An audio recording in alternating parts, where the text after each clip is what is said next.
সিঙ্গুর জলাঘাটা, হুগলি থেকে। কত চিঠি লিখেছি তোমার হৃদয় কলমে, হাজারো বছর ধরে স্বপ্ন সুখের উচ্ছ্বাসে। কত আবেগ, প্রেম, ভালোবাসা জড়ানো মন প্রতিনিয়ত হাতছানি দিয়ে ডাকে বারে বারে। অপূর্ব সুন্দর মুখখানি ভাসে হৃদয় আকাশে, মনের চারিপাশে ঘুরে মরে বারে বারে। শিশু মন শোনে না বারণ, বায়না যখন তখন। চিঠির উত্তর নেই, নেই কোনো খবর, বিন্দু সংকেত। এটা একটা অভিমানের চিঠি, অভিমানের সঙ্গে এক রাশ আবেগ।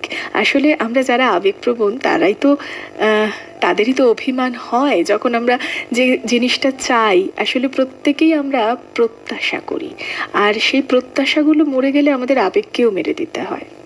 আর সেই প্রত্যাশাগুলো যখন আমাদের পূরণ হয় না কোনো কারণে, তখন আমরা সত্যিই বাচ্চা হয়ে যাই, এবং সেই বাচ্চা মন তখন চায় যে কখন সেই প্রত্যাশা পূরণ হবে।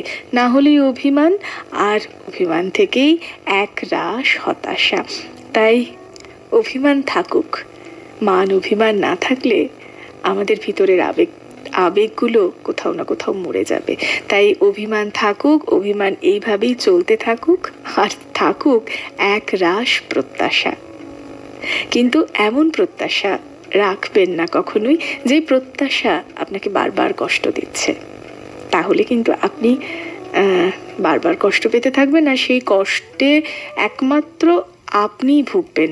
এবং যে ভোগাটা দিনের পর দিন হতে থাকলে আপনার কিন্তু মনের উপর ভীষণভাবে একটা চাপ পড়বে, এবং তার থেকে আপনি কিন্তু মানসিক স্বাস্থ্য আপনার পরপর আরও খারাপ হবে। তাই প্রত্যাশা রাখুন, সব কিছুই না একটা ব্যালেন্সে রাখুন, তাহলে দেখবেন জীবনটা খুব সুন্দরভাবে চলবে, এবং আপনিও খুশি থাকবেন এবং আপনার আশেপাশের মানুষও খুশি থাকবে।